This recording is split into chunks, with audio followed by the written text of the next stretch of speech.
When we calibrate a Hubble palette image and set the nebula itself as the white reference, we equalize the brightness across the three emission bands.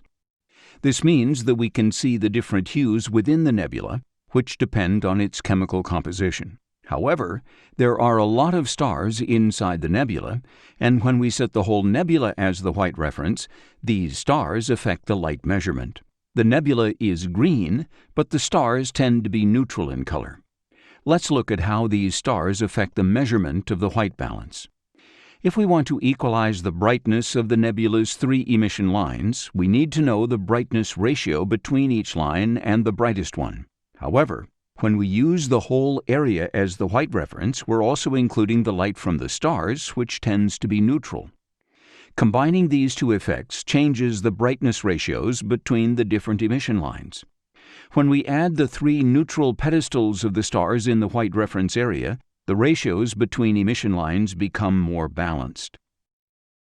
The effect this has on the color calibration is that the nebula's three emission lines don't balance out completely.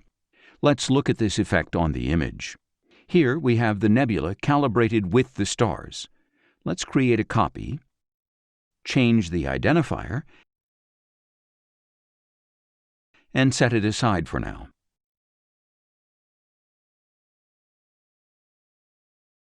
Now we're going to create a white reference without any stars. So we create another copy and change the identifier.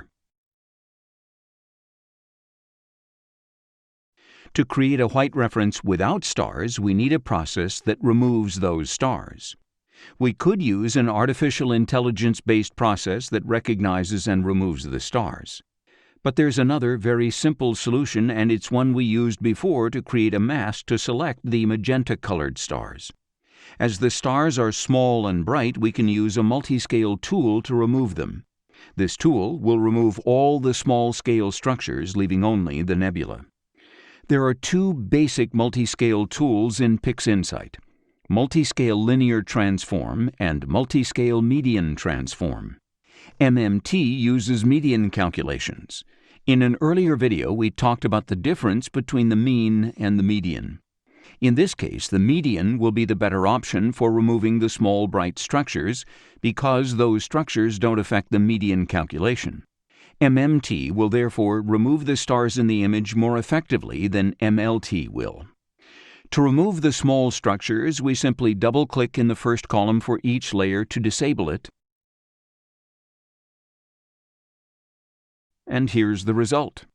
We still have all the large structures of the nebula, but the stars have disappeared. We can choose how many layers we want to remove. If we remove one less, the brightest stars just start to show. If we keep the 16-pixel layer, we start to see more and more stars.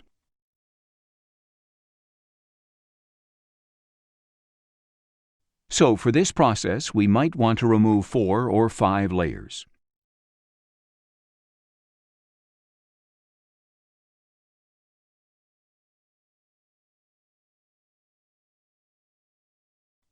Although we're calibrating the image on the left, we can set the image on the right as the white reference.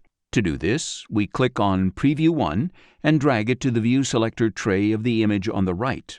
This creates an identical preview covering the same area as the one in the other image, but without the stars. Now, in color calibration, instead of using a region of interest that references an area inside the target image, we're going to select a reference image.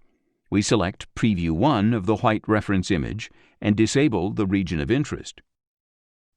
We leave the background reference as it is, and the process will use the background of the target image. Let's apply the process.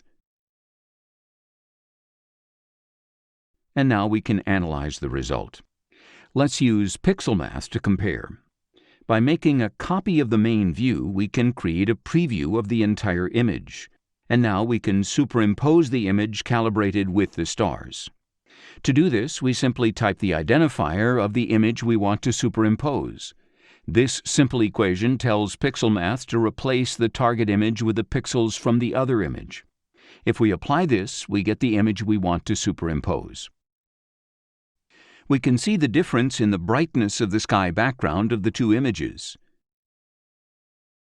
To keep the background brightness the same, we need to subtract the median of the image we want to superimpose and add the median of the target image. Now, when we apply the process, the sky background brightness stays the same and only the color of the nebula changes. We explain the median function in pixel math in the second video in this series on narrowband photography.